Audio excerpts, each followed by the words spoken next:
২০০৭ সালের ৭ মার্চ তারিখটা দেশের রাজনীতির ইতিহাসে কেন গুরুত্বপূর্ণ জানেন? ক্যালেন্ডারের পাতায় দিনটি হয়তো ৮-১০টা সাধারণ দিনের মতোই ছিল, কিন্তু পর্দার আড়ালে ঘটে গিয়েছিল এক ভয়াবহ ঘটনা। ঢাকা ক্যান্টনমেন্টের মইনুল রোডের বাসা, নিস্তব্ধ এক পরিবেশ। সেখান থেকে গ্রেপ্তার করা হলো বিএনপির তৎকালীন সিনিয়র ভাইস চেয়ারম্যান তারেক রহমানকে। অভিযোগ, কথিত দুর্নীতি। কিন্তু গ্রেপ্তারের পর কি ঘটেছিল সেই চার দেয়ালের মাঝখানে? একজন রাজনীতিবিদকে গ্রেপ্তারের পর সাধারণত আইনি প্রক্রিয়া চলে, কিন্তু সেখানে কি শুধু আইন ছিল, নাকি ছিল আইনের আড়ালে এক নির্মম প্রতিহিংসা? সেই রাতে তাকে নিয়ে যাওয়া হলো এক অজানা গন্তব্যে। পরিবারের সদস্যরা জানেন না তিনি কোথায়, দলের নেতাকর্মীরা অন্ধকারে। শুরু হলো এক অধ্যায় যা শুনলে গা শিউড়ে ওঠে। একজন মানুষের ওপর রাষ্ট্রযন্ত্র কতটা নির্মম হতে পারে তার জ্বলন্ত উদাহরণ তৈরি হচ্ছিল সেই সময়ে। ভাবতে পারেন, জিজ্ঞাসাবাদের নামে একজন মানুষকে দিনের পর দিন চোখ বেঁধে রাখা হচ্ছে। ২০০৭ আদালতের কাঠগড়ায় দাঁড়ালেন তারেক রহমান। সবার দৃষ্টি তার দিকে। তিনি কি বলবেন? তার শারীরিক অবস্থা তখন এতটাই শোচনীয় যে তিনি সোজা হয়ে দাঁড়াতে পারছিলেন না। বিচারকের সামনে দাঁড়িয়ে তিনি যে জবানবন্দি দিলেন তা শুনে পুরো আদালত প্রাঙ্গণ স্তব্ধ হয়ে গিয়েছিল। তিনি বললেন, জিজ্ঞাসাবাদের নামে রিমান্ডে নিয়ে আমাকে অজ্ঞাত স্থানে চোখ বেঁধে রাখা হয়েছে। ২৪ ঘন্টার মধ্যে ১৮ ঘন্টা আমাকে নির্যাতন করা হয়েছে। আমি তো একজন রাজনীতিবিদ, কোনো সন্ত্রাসী নই। একটু খেয়াল করুন কথাটার দিকে। ২৪ ঘন্টার মধ্যে ১৮ ঘন্টা নির্যাতন। একজন মানুষ কতটা সহ্য করতে পারেন? শুধু কি শারীরিক নির্যাতন? তাকে মানসিকভাবে ভেঙে ফেলার জন্য দেওয়া হয়েছিল ক্রস ফায়ারের হুমকি। বলা হয়েছিল তাকে মেরে ফেলা হবে, আর কেউ জানতেই পারবে না। তারেক রহমান আদালতে সেদিন বলেছিলেন, আদালত আমার চিকিৎসার নির্দেশ দিলেও তা মানা হয়নি। এখন যদি আমাকে আবার রিমান্ডে নেওয়া হয়, আমি আর বাঁচব না। নির্যাতনের ভয়াবহতা এতটাই ছিল যে তারেক রহমানের মেরুদণ্ড আর সোজা ছিল না। মেডিকেল রিপোর্ট যখন হাতে এলো, তখন চিকিৎসকরাও শিউরে উঠলেন। কি ছিল সেই রিপোর্টে? নির্যাতনের চোটে তারেক রহমানের মেরুদণ্ডের ৬ ও ৭ নম্বর হাড় ভেঙে গিয়েছিল। এখানেই শেষ নয়, আরও কয়েকটি হাড় বেঁকে গিয়েছিল।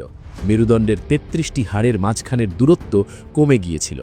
একজন সুস্থ সবল মানুষকে পিটিয়ে ঝুলিয়ে এমন অবস্থায় নিয়ে যাওয়া হয়েছিল যে তিনি আর নিজের পায়ে দাঁড়ানোর শক্তি পাচ্ছিলেন না। তাকে হুইল চেয়ারে করে চলাফেরা করতে হচ্ছিল। চিকিৎসকরা স্পষ্ট জানালেন তার জরুরি ভিত্তিতে বিশেষায়িত অর্থোপেডিক চিকিৎসা প্রয়োজন। কিন্তু কেন এই নির্যাতন? কেন একজন রাজনীতিবিদকে এভাবে পঙ্গু করে দেওয়ার চেষ্টা?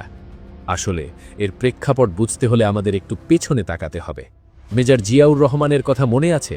১৯৭১ সালের সেই উত্তাল সময়ে যখন জাতি দিশাহারা, তখন সামরিক বাহিনীর ভেতর থেকে তার সেই স্বাধীনতার ঘোষণা মানুষকে নতুন পথ দেখিয়েছিল।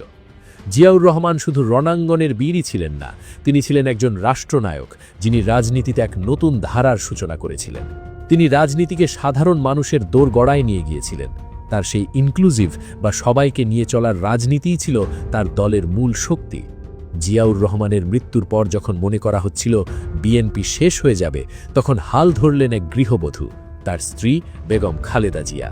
তিনি এরশাদ বিরোধী আন্দোলনে যে ভূমিকা রেখেছিলেন তা তাকে দেশনেত্রী উপাধি এনে দিয়েছিল।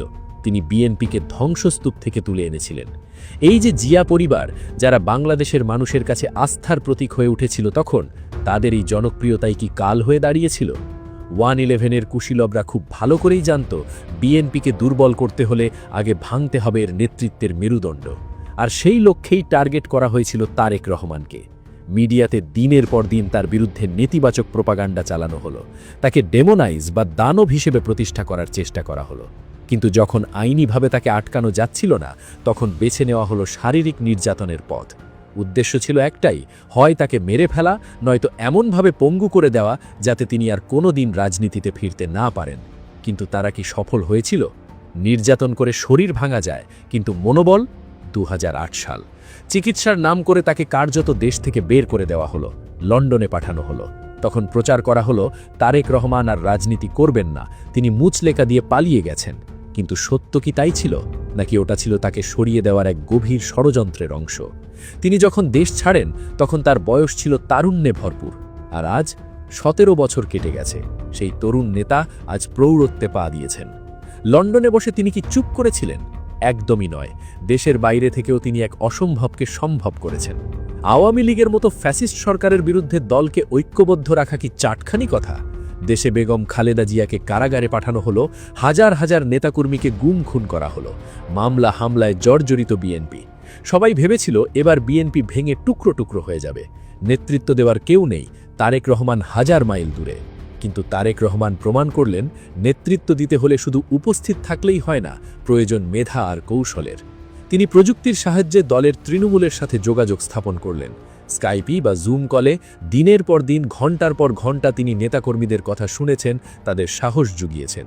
যারা তাকে রুক্ষ বা বদমেজাজি হিসাবে প্রচার করেছিল, কর্মীরা অনলাইনে কথা বলে আবিষ্কার করল এক ভিন্ন তারেক রহমানকে, যিনি ধৈর্য ধরে সবার কথা শোনেন, যিনি বিনয়ী, যিনি সংবেদনশীল। আওয়ামী সরকার এবং তাদের দোসররা কম চেষ্টা করেনি বিএনপিকে ভাঙতে, কিন্তু তারা ভুলে গিয়েছিল দেওয়াল তুলে হয়তো শব্দ আটকানো যায়, কিন্তু আদর্শকে আটকানো যায় না। তারেক রহমান তার বাবার মতো কম কথা বলেন, কিন্তু কাজ করেন বেশি, আবার মায়ের মতো ধৈর্যশীল। এই দীর্ঘ প্রবাস জীবনে তিনি নিজেকে নতুন করে গড়ে তুলেছেন।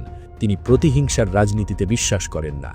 যখন স্বৈরাচারী সরকারের পতন হলো, তখন মানুষের মনে একটাই প্রশ্ন ছিল, কবে ফিরবেন তিনি? যে মানুষটাকে হুইল চেয়ারে করে দেশ ছাড়তে হয়েছিল, তিনি কি এবার বীরের বেশে ফিরবেন? যে মানুষটা তখন তরুণ ছিল, আজ তার বয়স ৬০। দলের অনেকেই তাকে সরাসরি দেখেনি, শুধু ভিডিও স্ক্রিনে দেখেছে, কিন্তু তাকে ওই এক ঝলক দেখার জন্যই দলের সবাই রাস্তায় নামতে প্রস্তুত। কারণ তারেক রহমান তাদের কাছে ভরসার প্রতীক। নির্যাতন করে তার মেরুদণ্ড ভাঙার চেষ্টা করা হয়েছিল, কিন্তু সেই ভাঙা মেরুদণ্ড নিয়েই তিনি পুরো দলকে সোজা হয়ে দাঁড়াতে শিখিয়েছেন। আজকের পরিস্থিতিতে দাঁড়িয়ে একটা কথা খুব স্পষ্ট, ২০০৭ সালের সেই সময়ে যারা তারেক রহমানকে নির্যাতন করেছিল, তারা হয়তো ভেবেছিল সেখানেই সব শেষ, কিন্তু তারা বুঝতে পারেনি ফিনিক্স পাখি ভস্ম থেকে আবার জন্ম নেয়। তারেক রহমানের বিরুদ্ধে এত বছর ধরে এত অভিযোগ তোলা হলো, কিন্তু হাসিনা সরকার কি তারেক রহমানকে থামাতে পেরেছে? পারেনি। উল্টো তারাই আজ ইতিহাসের আস্থা করে নিক্ষিপ্ত। আগামীতে বিএনপি ক্ষমতায় এলে বইয়ের পাতায় হয়তো এই বিবরণগুলো লেখা থাকবে। তারেক রহমান সংগ্রাম ও রাজনৈতিক যাত্রা নামক বইয়ে সেই কালো দিনগুলোর কথা উঠে এসেছে। কিন্তু তারেক রহমান যে যন্ত্রণা, যে অপমান সহ্য করেছেন, তা কি কোনো বইয়ের পাতায় পুরোপুরি তুলে ধরা সম্ভব? বিএনপির কাছে তারেক রহমানের প্রত্যাবর্তন তাই শুধু একজন ব্যক্তির দেশে ফেরা নয়, এটি হয়েছে দেশের হারানো নেতার প্রত্যাবর্তন। এটি হয়েছে সেই ইনক্লুসিভ রাজনীতির প্রত্যাবর্তন যার স্বপ্ন দেখেছিলেন শহীদ জিয়াউর রহমান। পতন থেকে উঠে দাঁড়িয়ে নতুন করে দেশ গড়ার যে শপথ তারেক রহমান নিয়েছেন, তা বাস্তবায়নের পথ হয়তো খুব সহজ হবে না। কিন্তু যিনি এত কিছুর পর দেশে ফিরে এসেছেন, যিনি ১৭ বছর ধরে প্রবাসে থেকেও দলের হাল ছাড়েননি, তার কাছে সামনের চ্যালেঞ্জগুলো কঠিন হবে কি? তারেক রহমানকে রাজনীতি থেকে মুছে ফেলার জন্য তৎকালীন সরকার সর্বোচ্চ শক্তি প্রয়োগ করেছিল। তবে আজ সেই মানুষটিই আজ বিএনপির সবচেয়ে বড় রাজনৈতিক শক্তির কাণ্ডারি। একে কি আপনারা ভাগ্যের লিখন বলবেন, নাকি একজন নেতার অদম্য ইচ্ছাশক্তি? সময়ের এই প্রতিশোধ কি অদ্ভুত, তাই না?